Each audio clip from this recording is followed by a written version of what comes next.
it going? Oh my God, it is so good to be back in New York. I lived here for 6 years, and then I moved away. And did you guys know you can do that?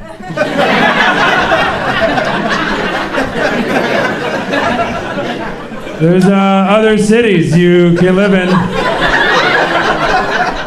And in some of them, they let you control the temperature of your own apartment. Did you guys know that? You decide. You just punch a button. You don't have to wait for a guy you've never met to finally turn the radiator on so you can be too hot all winter. It's great. There's whole cities where your landlord is a person and not a feral cat. Did you guys know that? It's insane. My landlord here was Lenny. He was an orange tabby. And he only had one eye. I'm not positive he was my landlord, but I was scared of him, so I just put money in his bowl once a month. But here's the thing, I'm talking shit, I keep coming back. That's the thing about New York City, you can't ever really leave. Because really, living in New York City is like being in an abusive relationship. That's really what it is. You just it just beats the shit out of you, and then finally one day you're like, you know what, I've had enough of this New York City, I deserve better, I'm leaving, I'm out of here, and then New York City puts Molly in your beer and sucks your dick in a cab, and you're like, greatest city on earth! I'll never leave! And New York's like, that's right, bitch, tell him I'm the best, or I'll put more dead rats in the wall. It's like, okay, you're the best! It's good to see everybody drinking. I don't drink anymore, and I perform in bars, and I feel like R. Kelly performing at prom. It's, my mind's telling me no.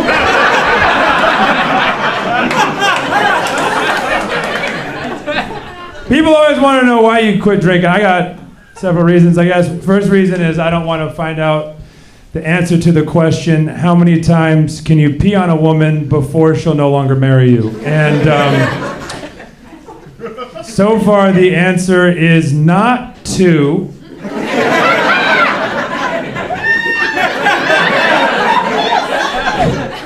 That's probably 3, right? 3 strikes, you're out. Now, I also love driving drunk. That's another one of my problems.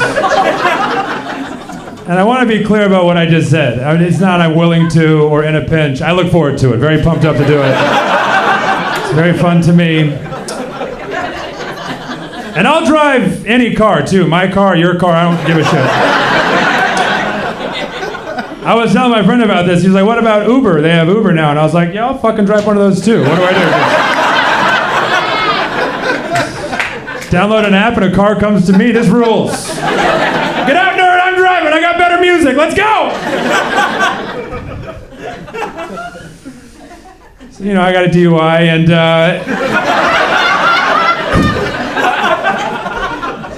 here's the thing, though. I got my DUI at a DUI checkpoint. I hate that. I think that's bad sportsmanship. I know. It's like you couldn't catch me out in the wild, could you? You had to set a trap.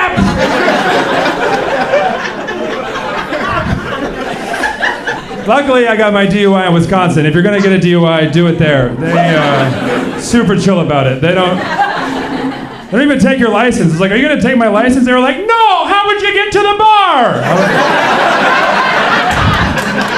People want to know how you quit drinking. That's what everyone asks me. What's your secret? How'd you quit? What'd you do? And I can only tell you what I did, which is cocaine. Because you gotta get to the bottom. You know what I mean? You can't. Quit fucking around. You can drink too much for decades. You start doing cocaine, you're gonna come outside in about 6 months blinking into the sun just like, I think I need to change some things. Doesn't feel sustainable. I never thought I was gonna get into cocaine. I was surprised. It was a good Christian boy. I was like, no sir, no hard drugs for me. No way, never. And then I tried cocaine, and I was like, I think I was wrong about cocaine. This is pretty sweet. You telling me I can believe in myself for $50? Okay. People think drugs are expensive. I think they're too cheap. I shouldn't be able to meet God for $50. There should be more standing between me and my maker than $50. But okay. I was talking to my therapist about the cocaine thing, trying to figure out how it happened. And here's what we figured out. I grew up playing basketball very seriously. That's all I cared about as a kid. I was a very serious basketball player. And here's what they don't tell you when you're a kid playing sports, is one day it is going to end. And you should probably have just anything else you enjoy doing. Because you're about to have a bunch of free time and a very intense spirit. And if you don't have anywhere productive to put it, it's going to get weird. I couldn't win basketball games anymore, so I started trying to win parties. And I'm not sure if you ever try to win a party, but it's the only way to lose a party. That is the one way to do that. There's no shot clock. Slow down. Because here's the thing, you unlock an intensity inside yourself as an athlete that has no practical purpose in regular life. But it doesn't just go away. I remember in high school, I got a rebound one time, and there was a kid's head right here, and so I just instinctually squeezed his head against my body, and then pivoted like this. And I felt his neck crack. He started crying. He had to leave the game. He went to the hospital, and I felt good about it. I felt good. I didn't apologize at all. I was just at half court like, that's what happens when you come in my paint! And so that's who I am now. And nobody wants that level of intensity from a 35-year-old man who looks like he just stormed the Capitol,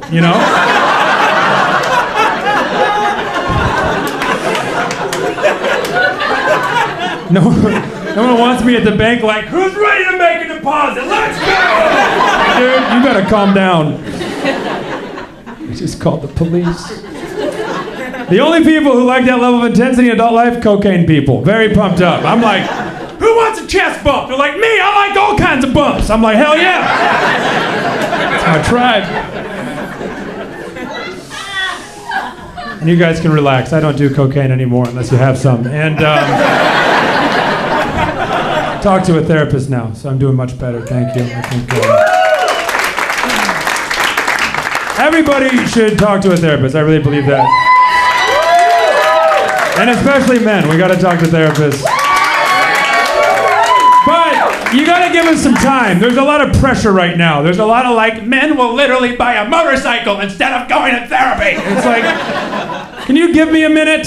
I was raised in the 90s and early 2000s. I was told reading books is gay. It's going to take a second to get to talking about my emotions.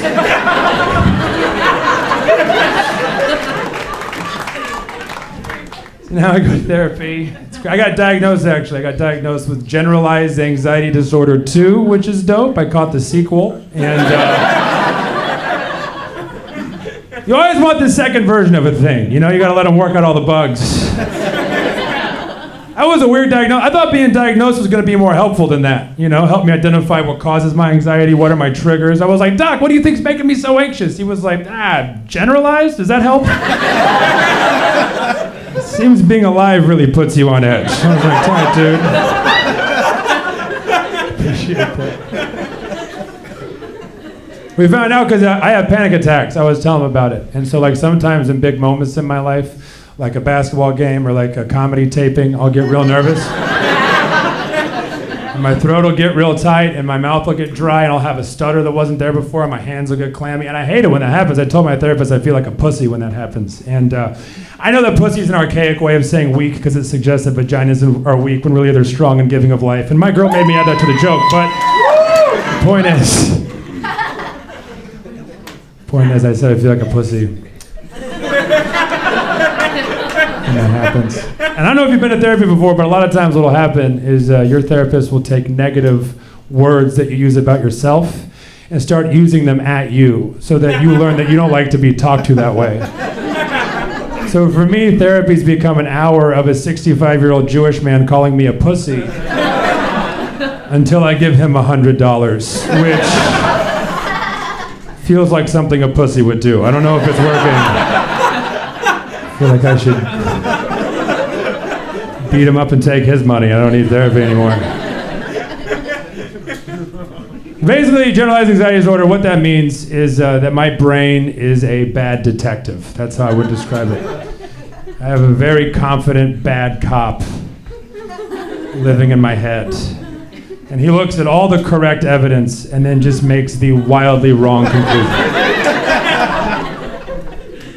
So he comes in, he's like, all right, let's take a look at this case. What do we have here? Interesting. It appears when you enter a room, people tend to react warmly. Okay, they're often smiling. They say nice things about you personally and professionally. Not to mention there's always an outpouring of support when times get tough. Open and shut case here, everybody hates you. Everybody hates you. Everybody hates you and it's the only thing they talk about when you're not around. I know, it's crazy. They actually meet up at coffee shops and talk about what a piece of shit you are. And the only way to make them stop would be if you message each of them individually on Facebook. Preferably at 3 in the morning so they know you're serious. And apologize for things that happened 15 years ago that only you remember. And I'm like, aye, detective. And so my buddy was asking me about therapy. He was like, what's it like? He's like, because he told me he had heard that therapy is like cleaning out your garage. It's like a big job. You shouldn't start till you're ready to see it through. Is that accurate? And I was like, I guess. I'd say it's more like this. It's more like you have a garage that you don't think is that dirty, and then people come over and they're like, hey, what the fuck's going on with this garage?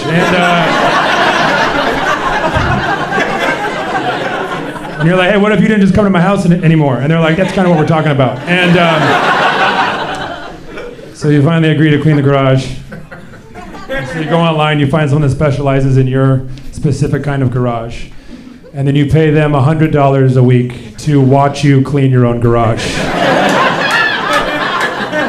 While they ask you very condescending questions. And you're like, what do you think this is? They're like, what do you think this is? I think this is highway robbery is what I think this is. And you don't even start cleaning the garage first. No. First, you got to go to that box you have buried in the corner of the garage. And you don't even know what's in there. You just know it's been there since you're a kid, and you don't want to know what's in there. And they're like, let's go ahead and pop that open. You're like, I don't even know your name. And they're like, nah, just do it. So you open the box, and you just fling the contents all over the garage. And then you spend one day a week putting exactly one item away, and the rest of the week hanging out in a now dirtier, scarier garage. So if that sounds fun, check out therapy. You guys have been great. Thank you so much.